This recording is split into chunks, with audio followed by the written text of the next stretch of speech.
warm welcome to State of Business on Art Television. I'm Hishain Ali and let's have a look at the headlines first.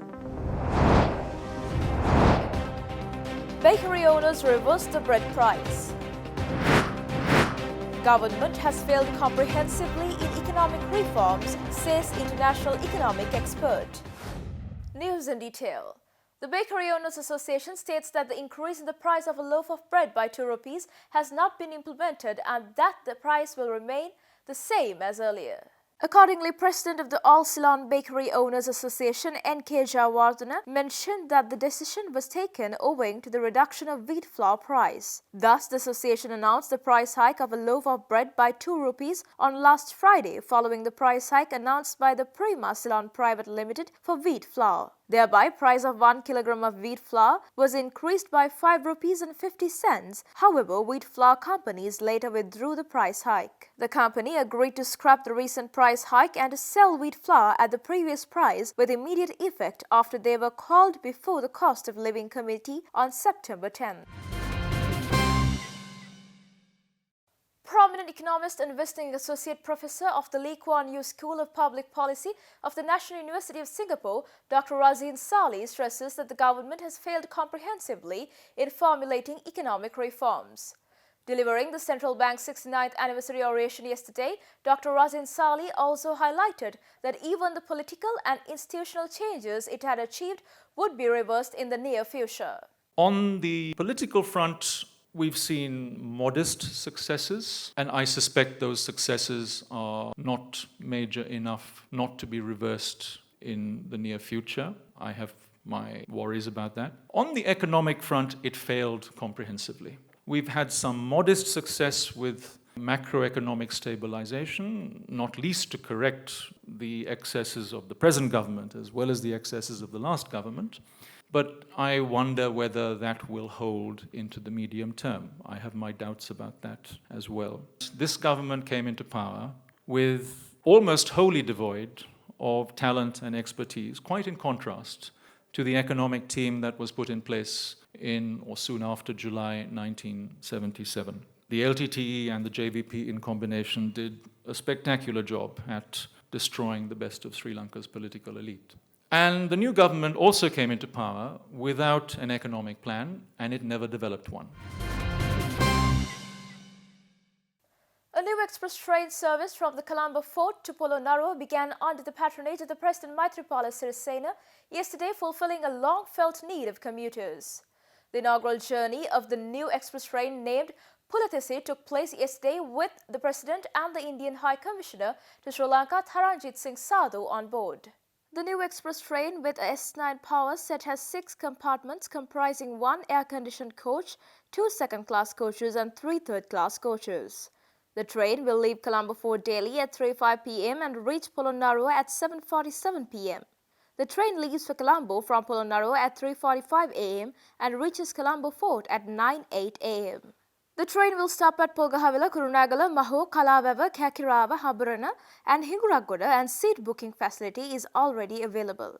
The train is supplied to Sri Lanka Railways by MS Rights Limited under the Indian line of credit. The train has best-in-class passenger amenities with fully rotating seats in the air-conditioned chair cars, on-board entertainment system and modular interiors.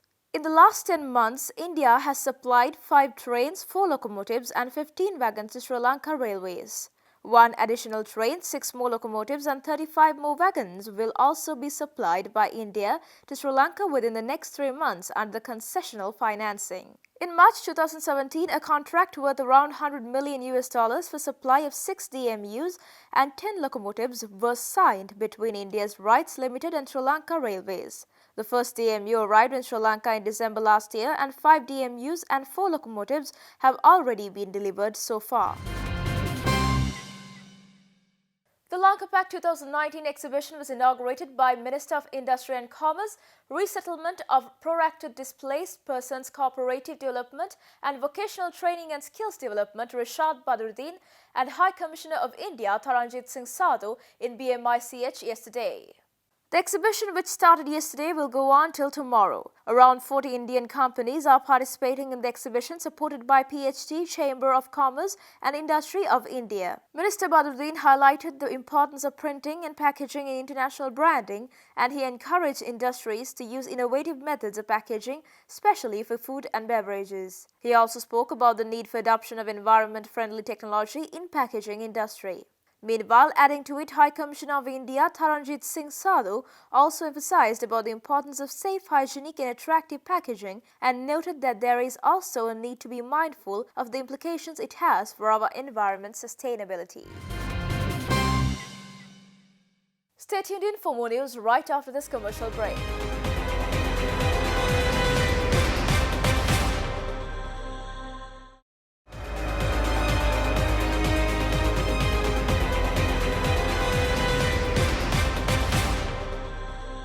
Welcome back after the break. For the first time, Microsoft Innovation Forum took place in Colombo yesterday, encouraging business leaders in many regions and countries to gain actionable plans to realize business transformation. Accordingly, the forum brought together many forward-thinking minds in business and technology. The event featured digital workplace transformation and the productivity guru Dr. Nitin Paranjape, who delivered the keynote speech on the future of the workplace. Meanwhile, General Manager for Azure Business Group of Microsoft Asia Pacific Mike Chan talked about unlocking the potential data and deriving actionable insights with Microsoft Artificial Intelligence. The fun that you get to have with connecting with your friends.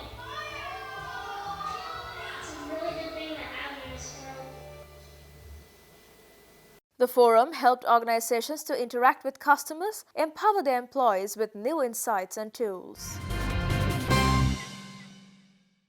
Board member of Sri Lanka Islamic Center Javed Yusuf stresses that the rule of law in Sri Lanka is not properly executed and that it is clearly manifested over the failure to prevent the Easter Sunday terror attacks. Thus, board member of Sri Lanka Islamic Center made these statements last Friday, addressing a discussion organized by the Colombo Young Men's Buddhist Association at the BMICH under the title of The Current Situation in the Country and the Way Forward. Now, what do we do as a country to pick up the pieces and move on? If you examine the events surrounding the Easter Sunday attacks and the information that has emerged since then about the lead up, you will realize that the rule of law has taken a beating. It is unfortunate that during the war years, in view of the national security threat, the rule of law was subverted. And that is why some of the key figures who were involved in the attacks escaped even simple things like open warrants. The rule of law ensures that the law must be applied irrespective of who it is, whether he is high or low, whether he is from this community or that, and the rule of law must be established. Now, unfortunately, the open warrants that were there were not executed. Sri Lanka Islamic Center board member Javed Yusuf also highlighted that the institutional decay is another main reason for the Easter Sunday terror attacks. Accordingly, he went on to state that the entire institutional structure of the country should be revamped in order to gain the confidence of the community. Another thing that has contributed to this alarming situation is the institutional decay that has contributed greatly to some of the failures in governance. The strengthening of the different institutions, such as the police, the judiciary, and the public service, will increase the confidence of the citizen that the state will provide them with a fair and just administration. So these institutions, also like others, suffered a beating during the years of the war, but thank God, now they are beginning to act with a sense of independence, with an environment created enabling them to act independently. So that will create confidence among citizens, from the smallest citizen who feels that he can go to these institutions and get justice. Stay tuned in for more news right after this commercial break.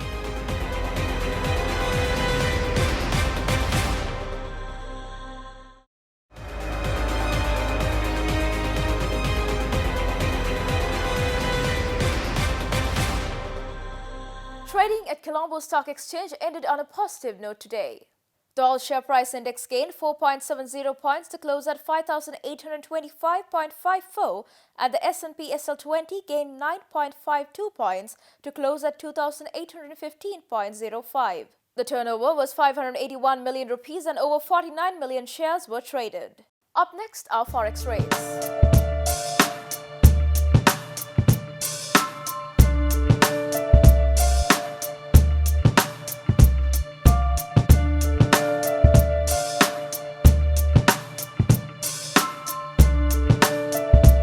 And that's all news for today. Do join us tomorrow with State of Business. Until then, take care. Good night.